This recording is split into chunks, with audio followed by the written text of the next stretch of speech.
Bonjour aux élèves de terminale ST2S pour la correction de l'exercice numéro 2 du polycopier qui s'appelle chapitre 4 statistiques à deux variables. Donc voici donc cet exercice numéro 2 qui était donné au bac. Enfin, j'ai rajouté des questions, je l'ai modifié en le rendant un peu plus complet, qui était donné au bac en 2011. Donc c'est le relevé d'un test d'effort. Donc ici, il y a la puissance développée par la personne qui passe le test, par exemple sur une bicyclette. Et on augmente la puissance de 30 watts en 30 watts. Donc la personne fournit un effort régulièrement plus intense de 30 watts. De 30 watts en 30 watts. Et on note la consommation d'oxygène. Alors en fait, on a un tuyau qui rentre dans la bouche. Et donc on mesure l'oxygène qui rentre. On mesure l'oxygène qui sort, et la différence des deux donne la consommation d'oxygène. Alors plus l'organisme produit un effort intense, et plus la consommation d'oxygène augmente, jusqu'à un seuil limite, qui ne sera pas étudié dans cet exercice, qui s'appelle la VO2 max. Bien. Plus la VO2 max est importante, et plus on peut faire des efforts violents longtemps. Donc je vous demande de faire le nuage de points. Le graphique était déjà donné, il ne restait plus qu'à le compléter. Vous aviez les échelles qui étaient déjà placées. Donc vous l'avez fait, il faut placer ces points-là. Donc en abscisse, la puissance en watts, en ordonnée, la consommation en oxygène en litres par minute. Donc on place les points. Ah, voilà, il est parti, c'est pas ce que je voulais, voilà, alors voilà. Donc voilà ce que ça donne. Donc vérifiez votre graphique. Ok, placez les points, donc on obtient un nuage qui a une forme allongée, donc on va chercher un ajustement affine. Alors c'est là où les exercices peuvent varier d'une année à l'autre. L'ajustement, on peut vous le demander de différentes façons. Et ici, on vous le dit, on considère la droite D passant par les points extrêmes du nuage. Tracez cette droite sur le graphique.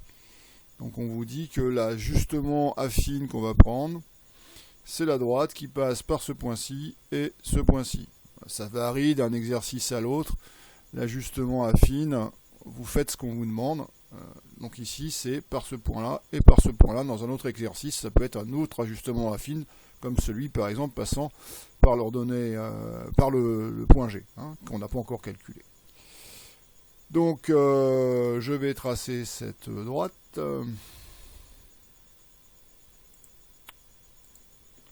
Donc, qui passe par ce point-ci et ce point-ci, point extrême du nuage. On n'oublie pas de bien prolonger la droite de chaque côté. Voilà, c'est pas si mal. Alors des fois, c'est vraiment une toute petite écart de précision et les résultats peuvent être légèrement faussés. Enfin, comme si c'est graphique, on vous pardonne une certaine erreur. Voilà, on va en rester là.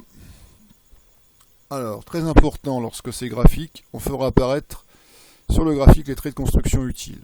Donc, consommation de dioxygène lors d'un effort de puissance égale à 110 watts. Donc vous avez tous compris, on cherche la consommation d'oxygène pour 110 watts.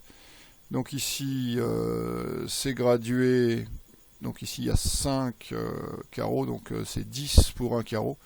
Donc ici, 110, c'est ici, et ça fait à peu près 1,9. Je vais mettre donc les fameux traits de construction qu'on demande de laisser sur la figure. Donc, voilà. Et on va se rabattre sur l'axe des ordonnées pour avoir la VO2, la consommation d'oxygène, pour une puissance de 110 watts pour cette personne.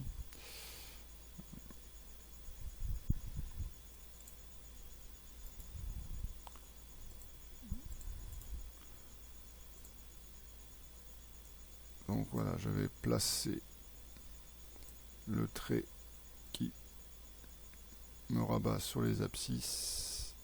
Alors pour l'instant c'est pas bon. Hein. J'avais dit 1,9 mais non, j'avais mal vu. C'est 2. Donc 2 litres par minute. Oui, 1,9. Oui. Donc c'est la précision du graphique. 1,92. C'est un petit peu en dessous. Donc c'est graphique, hein. Donc il y a un certain pourcentage d'erreur. La puissance de l'effort pour une consommation maximale à 3 litres par minute. Donc 3 litres par minute. Donc on fait l'inverse. Cette fois-ci, au lieu de partir des abscisses pour les vers désordonnés, on part désordonné pour aller vers les abscisses. Donc je pars de 3. Voilà. Et donc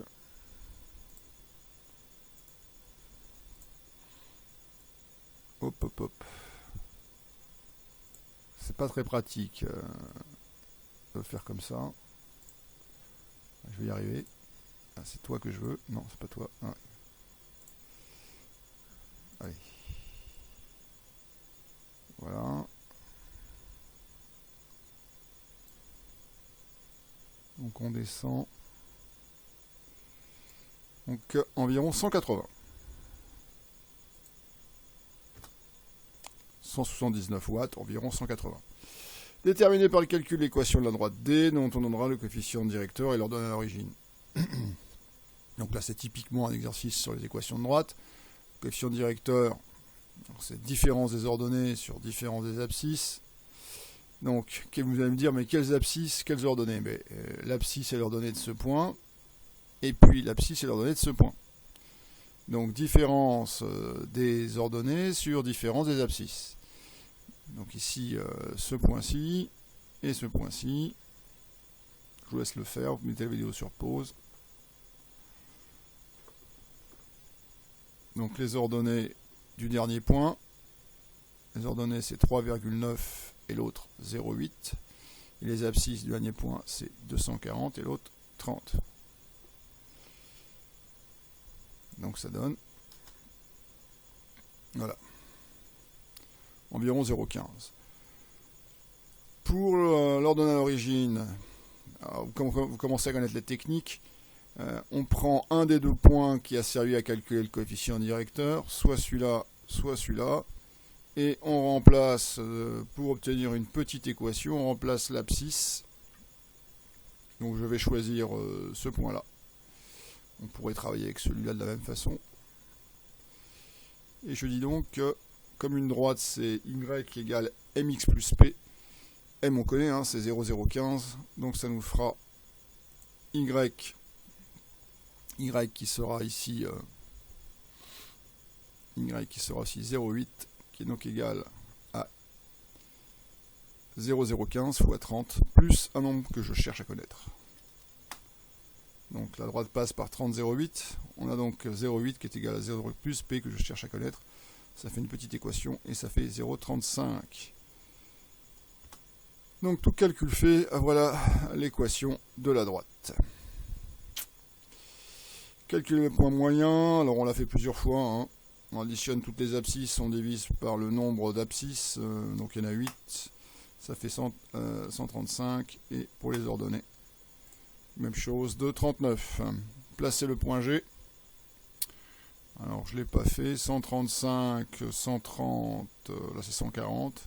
135 et 2,39. Essayer d'insérer un petit point. Ouais, ce petit point.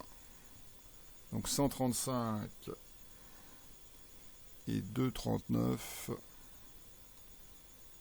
Donc là, on est à 2. 2, 2,1, 2,2, 2,3, 2,4, 2,35 par là. Donc là c'est le point G.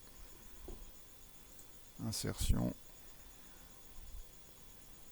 Le texte.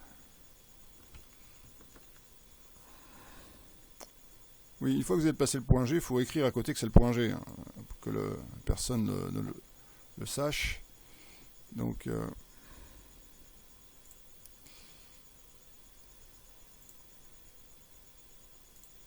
on va enlever le contour.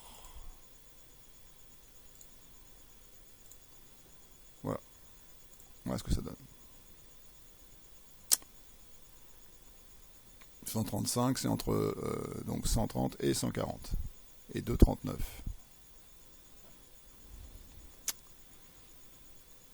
Alors, ce point G est-il sur cette droite d'équation? Donc, on va remplacer l'abscisse du point G et on espère qu'en remplaçant l'abscisse du point G dans l'équation qui est ici, hein, donc en remplaçant x par 135, on espère que ce calcul fasse 2,39. Bah, pas tout à fait, vous voyez, 2,375, donc on peut dire 2,38, 2,38, 2,39, bon. J'ai dit que c'était pas très loin de la droite, mais pas exactement dessus. A l'aide de la droite d'équation, décalculer la consommation d'oxygène obtenue après à 350 watts avec l'équation. Hein, avec l'équation. Donc on prend l'équation, on remplace 350 watts dans l'équation et on trouve l'autre valeur. Alors, c'est-à-dire 350 watts, c'est Y ou X?